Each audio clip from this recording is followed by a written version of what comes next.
where we have commissioned 2 classrooms here. One was commissioned earlier, another one this morning.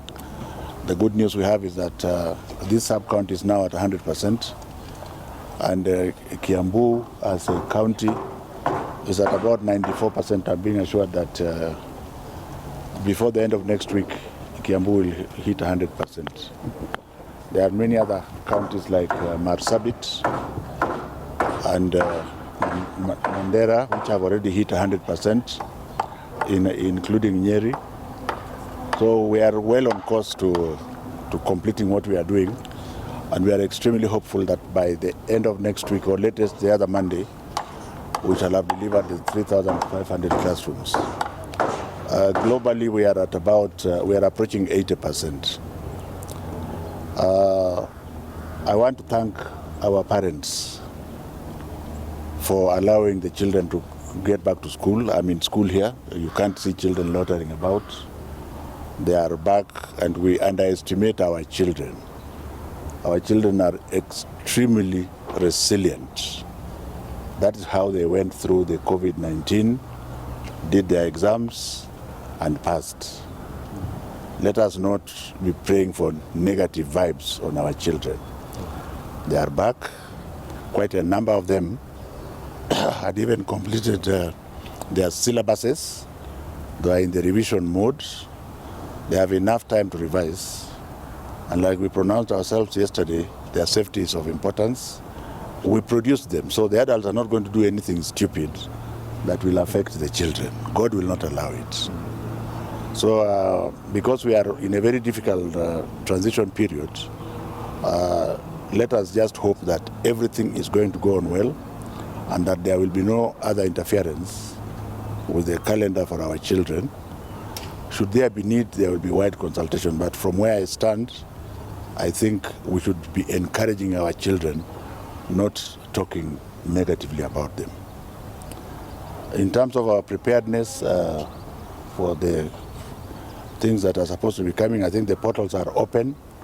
We are encouraging both the parents. There is no parent who is illiterate. My mother didn't go to school, but she taught me more than any other person. So the parents, together with the teachers, will advise the grade 6 learners as to where they can apply to go. And everything else will follow. There is now a sizable number of private schools who have also been registered, and who, if they opt to use our portal, the government will be very happy to place their children.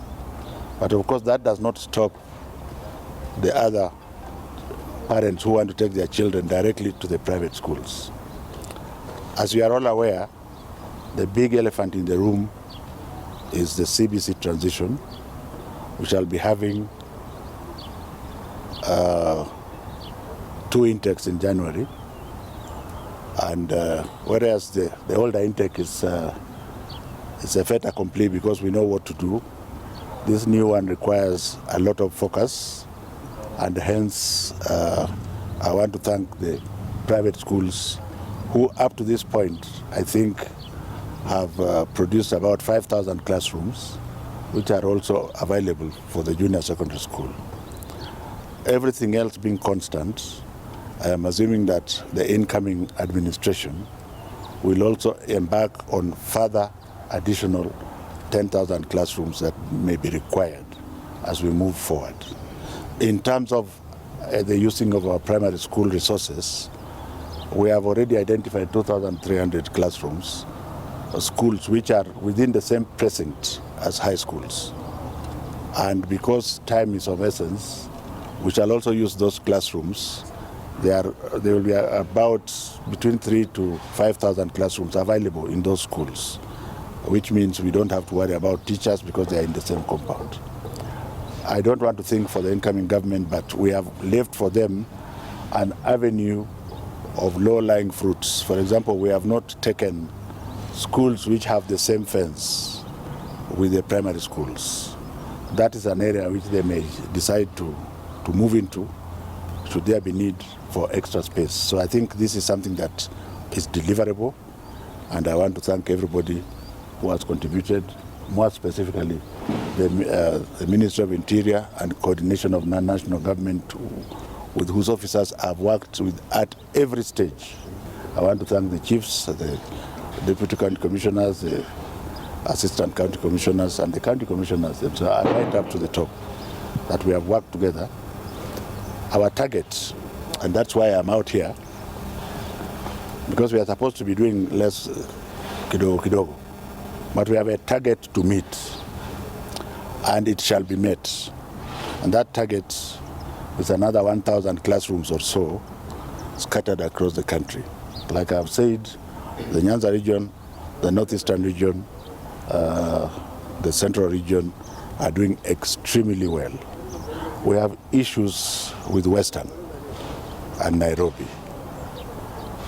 and the coast. So we shall be ensuring that we encourage each other, because this is time to encourage each other, that we are able to actually complete, because money for these classrooms are there. And the most important denominator that the public has to remember is that we are building these classrooms at almost half the usual price, almost half the usual Kenyan price. You know where the rest of the money goes. So if we are producing classrooms like the one you have just seen at 788,200 shillings, why should anybody build a classroom for 1.4, 1.5 million? And that is the message that I want to leave when I am leaving. I would want people to remember that together with our teams and the teachers and everybody, we were able to deliver 10,000 classrooms in about 8 months at 788,000 shillings. And then ask yourselves how much money has been saved. Nobody is a hero, nobody is a winner, everybody is a winner. There's no loser in the process. But I think it will be then a footprint for people who are coming to ensure that they tell the public why they should use any extra coin to produce a classroom for our children.